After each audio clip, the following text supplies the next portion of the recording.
그러나 너희가 그때에는 하나님을 알지 못하여 본질상 하나님이 아닌 자들에게 종노릇하였더니 이제는 너희가 하나님을 알 뿐 아니라 더욱이 하나님이 아신 바 되었거늘 어찌하여 다시 약하고 천박한 초등학문으로 돌아가서 다시 그들에게 종노릇하려 하느냐. 너희가 날과 달과 절기와 해를 삼가 지키니 같이 읽습니다. 내가 너희를 위하여 수고한 것이 헛될까 두려워하노라. 아멘. 나누시겠습니다. 감사합니다. 복 많이 받으십시오.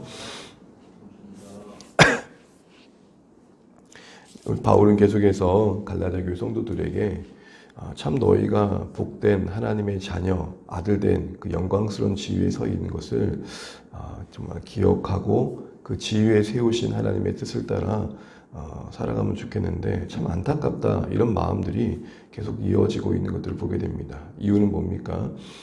그들이 이전에 하나님을 알지 못할 때에 섬겼던 그들의 우상, 그리고 그들의 외웠던 세속의 삶에 같은 모습으로 좀 율법으로 돌아가고 있기 때문입니다.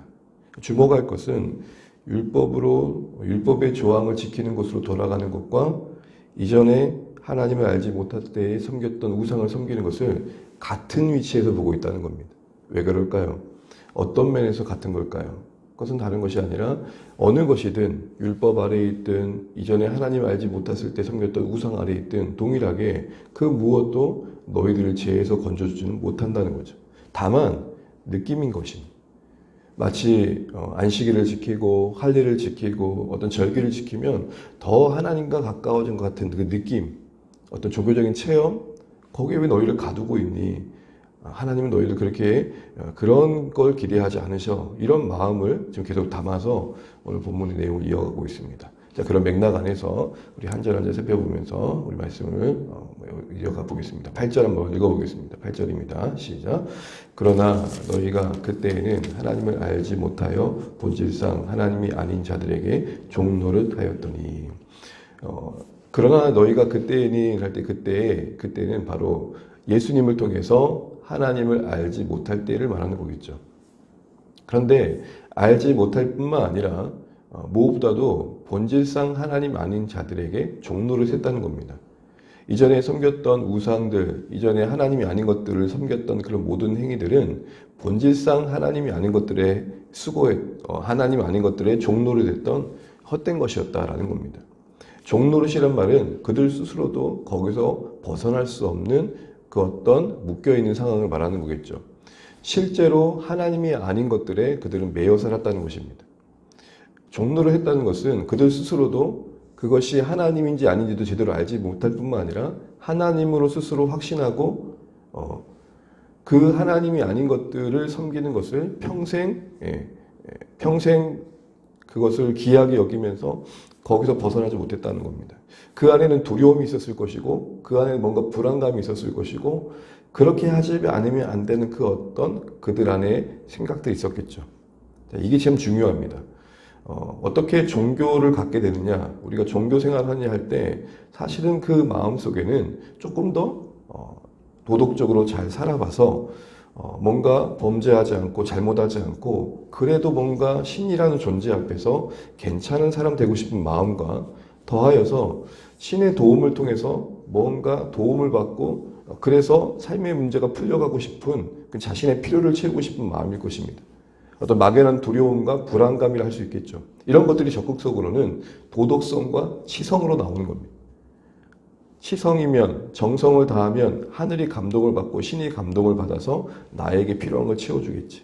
이런 도덕성과 치성이 그래서 어떻게 보면 대부분의 어떤 종교를 생활하며 갖게 되는 중요한 가치죠. 바로 그런 생활 속에 그들이 있었다는 겁니다. 그런데 9절에서는 이렇게 말합니다. 이제는 이라고 그러죠. 8절에서는 그러나 했는데 이제는 9절 한번 읽어볼까요? 이제는 너희가 하나님을 알 뿐 아니라 더욱이 하나님이 아신 바 되었거늘 어찌하여 다시 약하고 천박한 초동학문으로 돌아가서 다시 그들에게 종노릇하려 하느냐. 9절 시작은 이제는입니다. 이제는이란 말이 뭡니까? 현재는 갈라디아 성도들이 이제 그 위치가 바뀌었다는 겁니다.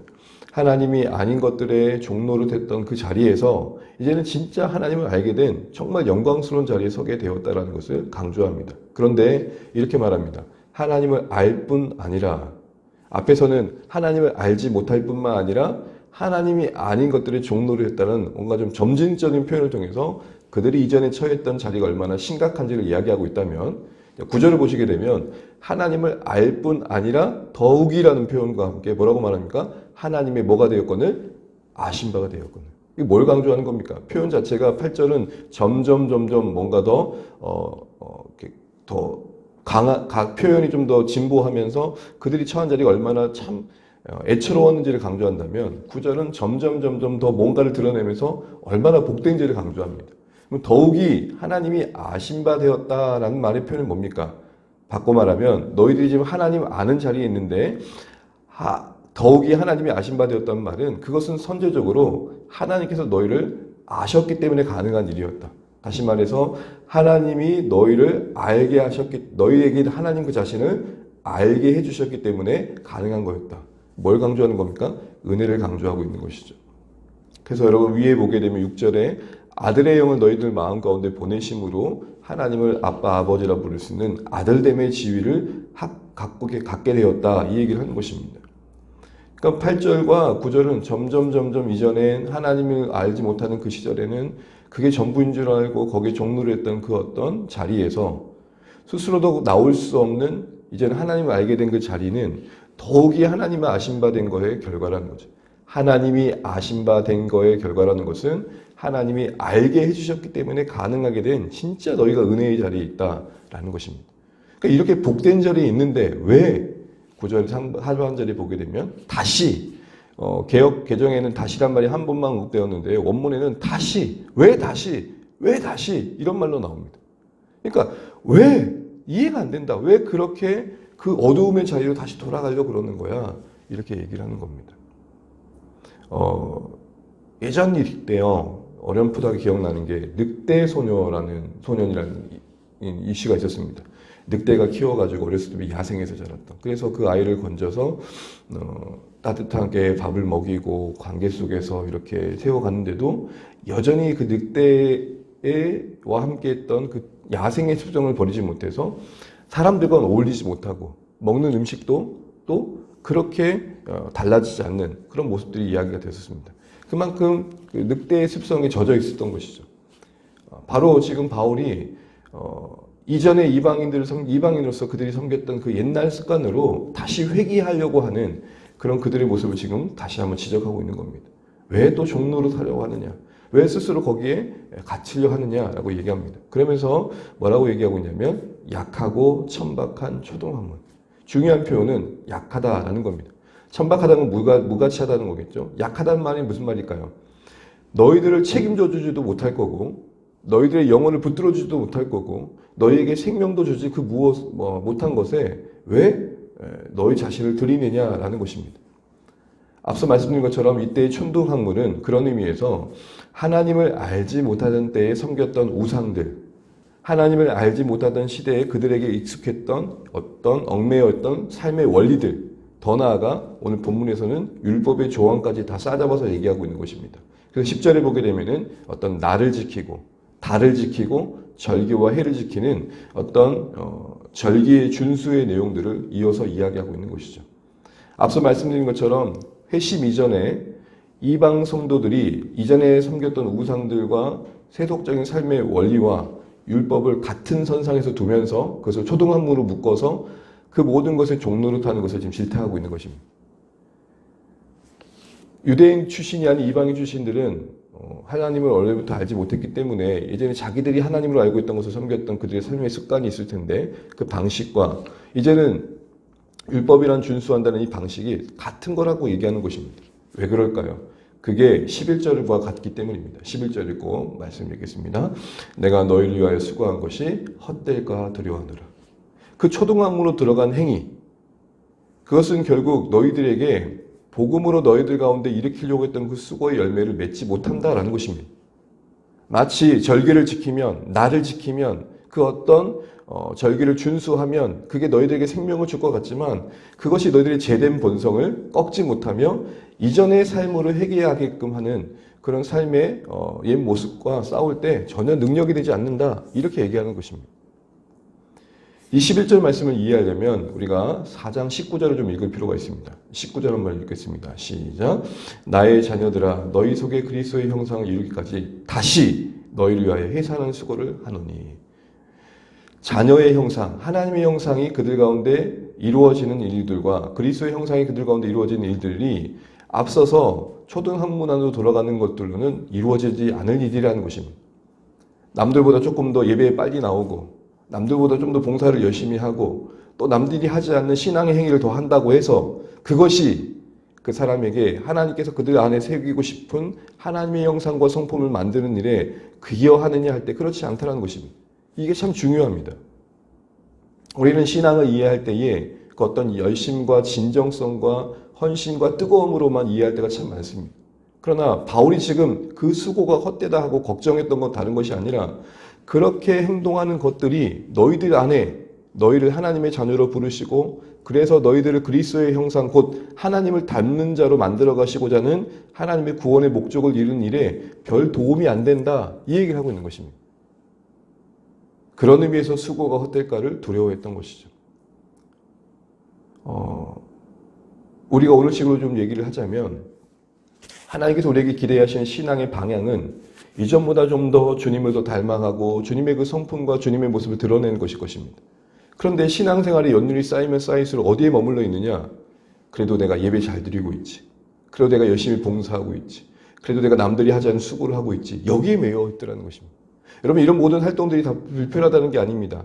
그게 전부가 돼서 그게 중심이 돼서 그게 우리 신앙의 본질이 돼서 그거 외에는 없는 것. 그게 문제라는 것이죠. 바울이 염려했던 게 바로 그런 겁니다. 그런 날을 지키고 안식일을 지키고 절기를 준수하는 이런 모든 율법의 조항을 지킨다는 게 문제가 아니라 그게 신앙의 본질이 되고 전부가 돼서 그래서 결국에는 하나님께서 그들을 부르셔서 더 영광스러운 자리에 세우려고 하시는 그 뜻이 이루어지지 않을 것에 대한 염려가 있었던 것입니다. 여러분 가만히 보십시오. 우리의 신앙생활을 한번 돌아보시고 주변을 보십시오. 우리의 방향은 어디로 가고 있는 것입니까? 그래도 이전에 하지 않았던 봉사를 하고 그래도 이전에 하았던 섬김을 하고 그것 자체가 우리의 신앙이 될 때가 있더라는 것입니다. 그러나 신앙의 본질은 우리 안에 그리스도의 형상이 이루어지는 것입니다. 다시 말해 새롭게 되었다는 것은 우리의 본질적인 측면을 더 강조하고 있는 것이죠. 말씀을 맺겠습니다. 오늘 갈라디아 교회 성도들이 서 있는 그 위치, 현재적 위치는 분명 하나님의 은혜 안에 부름받아 영광스러운 하나님의 자녀가 되었고 그 위치에서 하나님께서 끌고자 하고자 하는 방향은 그리스도의 형상을 닮아가는 자리입니다. 그런데 바울이 볼 때 이들이 거짓 유대주의자들의 교훈에 걸려 넘어져서 옛날 삶으로 회개하는 것과 다를 바 없는 선택들을 하고 있더라는 것입니다. 율법의 조항을 지키려고 하는 것이나 이전에 이방신을 섬겼던 것이나 다를 바 없다라는 식으로 얘기하면서 따지라도 그들이 지금 율법의 조항에 준수하는 것이 얼마나 헛된 것인지를 일깨워주고 있습니다. 왜죠? 그건 그들 안에 생명을 주지 못한다는 것입니다. 그건 그들에게 그리스도의 형상을 만드는 데 도움이 되지 않는다라는 것입니다. 그런 의미에서 여러분 우리는 다시 한번 우리를 그리스도 형상으로 인도해가는 그 본질적인 것들을 점검해 볼 필요가 있는 것이죠. 그래서 바울은 점점 이야기를 이어가면서 그들 안에 그리스도의 형상이 이루어지기에 뭐가 필요한지를 말씀해 주고 있습니다. 사랑하는 성도 여러분, 우리가 계속해서 이 갈라디아서 말씀을 보면서 신앙의 본질, 신앙의 방향 이게 무엇인지 다시 한번 고민하면서 다시 옛 모습으로 자꾸 회귀하려고 하는 모습들과 싸워야 되게 우리의 신앙이고 또한 적극적으로는 그리스도의 형상으로 나아갈 자리에 우리가 있다는 것을 잊지 않고 하나님께서 우리를 부르신 신자로서의 위치, 하나님의 아들됨의 위치에서 요구받고 있는 그리스도의 형상을 이루어가는 그 일들에 우리가 좀 더 애쓰고 수고할 수 있는 오늘의 말씀이시길 바랍니다.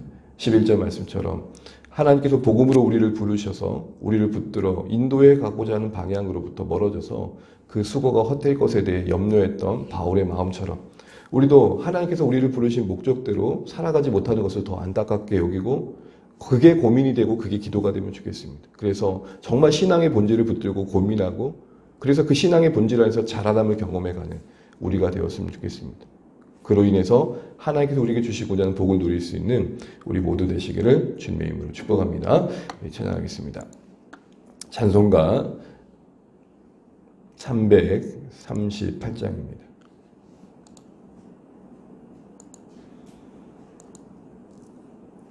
(338장) 찬양하겠습니다.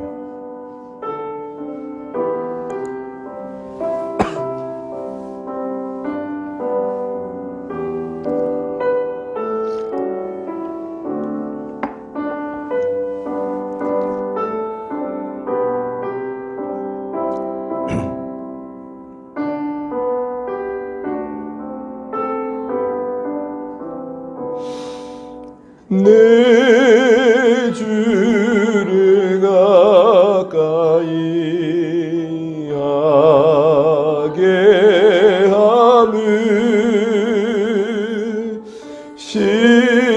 십자가 짐 같은 고생이나 내 소원은 늘 찬송하면서 주께도 나가기 원합니다. 내 고생하는 것 옛 야곱이 돌베개 베고자 갔습니다.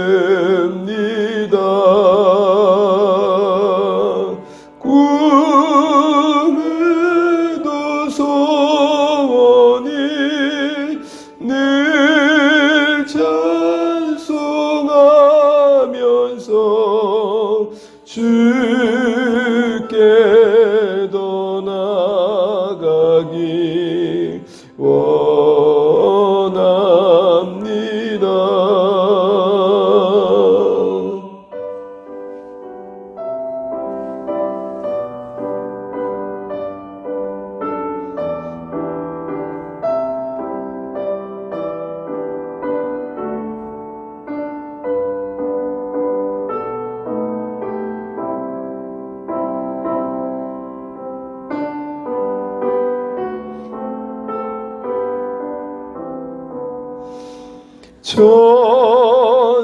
천성에 가는 길 험하여도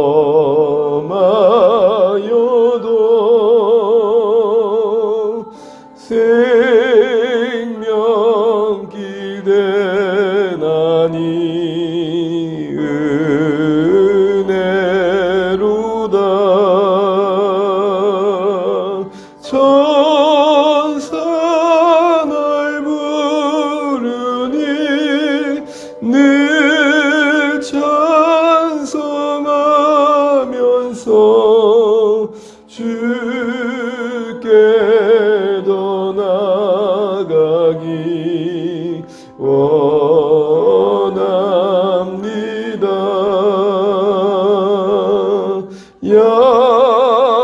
야곱이 잠깨어 일어나는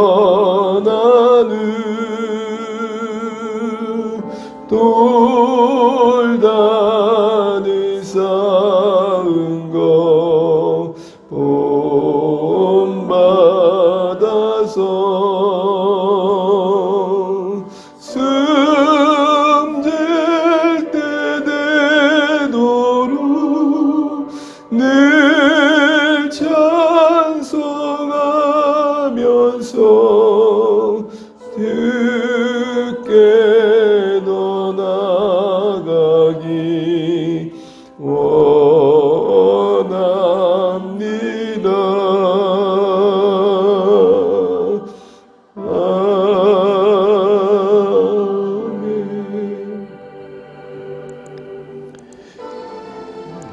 우리 주신 말씀 오늘도 기억하며 감사 기도하면 좋겠습니다. 바울이 교회를 향해 염려하는 건 다른 게 아닙니다. 신앙의 본질은 예수님을 더 닮아가고 알아가고 그리스도의 형상이 그들 가운데 회복되는 것일 텐데 그들의 관심과 그들의 생각이 거짓 유대주의자들이 걸려 넘어져 몇 가지의 신앙의 규칙을 지키는 데 머물러 있는 것이 안타까웠던 것이죠. 오늘도 우리의 모습에서 또 우리 주변에서 그런 모습을 보게 됩니다. 정말 신앙의 본질은 예수님을 알아가고 사랑하고 예수님도 닮아가는 것이고 그 안에서 누리고는 정말 하나님 주신 그 기쁨을 맛보는 것일 텐데 우리가 이전의 날들로 돌아가는 것처럼 옛것의 종노릇하고 또 그에 준하여 우리가 정한 어떤 몇 가지 규칙을 지키는 것에 우리의 신앙을 묶어둘 때가 참 많습니다. 다시 한번 우리의 신앙의 본질이 무엇인지 하나님께서 복음 안에서 우리를 부르신 그 뜻과 방향을 다시 한번 묵상하면서 하나님 내가 몇 가지 행위에 매인 신앙이 아니라 우리를 부르신 그 본질에 붙들려서 우리의 고민과 우리의 생각은 어떻게 하면 더 주님 닮아갈까가 되게 하시고 더 나아가 어떻게 하면 주님의 마음을 따라 살아가고 어떻게 하면 주님의 그 뜻을 따라 순종할까가 되게 하셔서 신앙의 본질에 설 수 있는 우리의 신앙이 될 수 있도록 기도하시면 좋겠습니다. 이 시간 주안의 가족 우리의 기도해 주시고 세우신 교회 위에 은혜가 있도록 기도해 주십시오. 자녀들 위해서, 사랑 가족들 위해서, 우리 VIP들 위해서 같이 기도해 주시면 좋겠습니다. 또 오늘도 우리가 우리 수고의 삶의 자리 위에 은혜가 임하도록 기도해 주시면 좋겠습니다. 우리 사랑하는 성도님들을 붙들어 주시도록 저물어가는 한 해 우리가 잘 마무리하고 새해 소망 중에 맞이할 수 있도록 주요 공동체를 붙들어 달라고 기도해 주시면 좋겠고 2023년에 방향과 사역의 계획들이 잘 세워질 수 있도록 지혜를 주시도록 기도해 주시면 좋겠습니다. 또 위에 세우신 이 나라 민족을 위해 또 교회들 위해 기도해 주시면 좋겠습니다. 같이 기도하시고 또 오늘도 수요 안에 승리하시기를 축복합니다. 기도하겠습니다. 하나님 감사합니다. 우리가 하나님의 은혜 안에 서 있는 이 신앙의 복된 자리에 하나님 우리가 허망한 몇 가지의 행위들에 우리 자신을 가두고 그것을 지킴으로써 우리가 더 거룩해진 것처럼 행하는 모습들을 우리가 보게 됩니다. 아버지 하나님 우리가 몇 가지 금기 상황들과 하나님 앞에서 해야 될 몇 가지 것을 지키는 것만으로 머물지 않게 도와주시고 우리가 그리스도의 형상이 주님을 닮은 모습이 주님을 의지하는 모습이 주님을 사랑하는 모습이 우리 가운데 일어날 수 있도록 자라갈 수 있도록 또 이 일을 아파하고 가슴 아파하고 기도할 수 있는 애쓸 수 있는 우리의 신앙이 되게 해주십시오. 하나님 바울이 염려하고 걱정하는 것처럼 우리의 신앙의 방향이 잘못된 방향으로 가지 않도록 도와주시고 본질로부터 이탈하지 않도록 도와주시고 우리가 참 하나님을 알지 못했던 때와 다를 바 없는 모습으로 하나님 우리의 신앙이 이어져 가지 않도록 도와주십시오. 어떤 불안과 염려 어떤 하나님 아버지의 방법론에서 우리의 신앙이 머물지 않게 도와주시고 정말 하나님의 기뻐하신 모습대로 살아갈 수 있도록 역사하여 주시옵소서. 하나님 정말 우리가 예수님을 믿는다는 게 무엇인지를 알아가게 도와주십시오. 우리를 구원 이후의 목적을 하나님 아버지 목적하신 그 바를 향해 나아가게 도와주십시오. 하나님 이제 우리가 새로운 존재로 완성되어져 가야 된다는 사실 이것이 더 큰 우리에게 숙제로 와닿게 도와주십시오. 하나님 은혜를 베풀어 주십시오. 몇 가지 하나님 주안의 교회를 붙들어 주실 때 이 복음의 본질을 우리가 벗어나지 않게 도와주시고 하나님 아버지 우리의 고민이 정말 더 주님을 더 닮아가는 일에 힘이 될 수 있도록 은혜를 베풀어 주시옵소서. 복음 안에 우리를 부르시고 그 믿부심을 따라 우리를 부르신 하나님의 일하심을 신뢰하며 한마음 한뜻 되어서 하나님 주 안에 오늘 이루어갈 수 있도록 도와주십시오. 우리가 품고 섬기는 VIP들을 한 분 한 분을 기억하여 주시고 한 사람 한 사람 하나님의 은혜에 세워져 갈 수 있도록 도와주십시오. 하나님 우리 주안의 가족이 하나님의 은혜는 온 가족들이 더 하나 되게 도와주시고 정말 부르심의 삶의 자리에서 주님이 주신 평강을 누리게 하시고 또 회복되어져 가고 또 살아갈 수 있도록 역사하여 주시옵소서. 아버지 은혜를 베풀어 주십시오. 하나님 은혜 안에 거할 수 있도록 축복하여 주십시오. 하나님 도와주십시오. 하나님 역사하여 주십시오. 아버지 은혜를 베풀어 주십시오. 우리의 사랑하는 성도님 일상을 붙들어 주시고 특별히 권사님 또 회복되게 도와주시고 또 온전케 되어지게 도와주십시오. 그리고 우리 사랑하는 성도님 건강을 붙들어 주시고 하나님 은혜에서 강건할 수 있도록 인도하여 주시옵소서. 하나님 도와주십시오.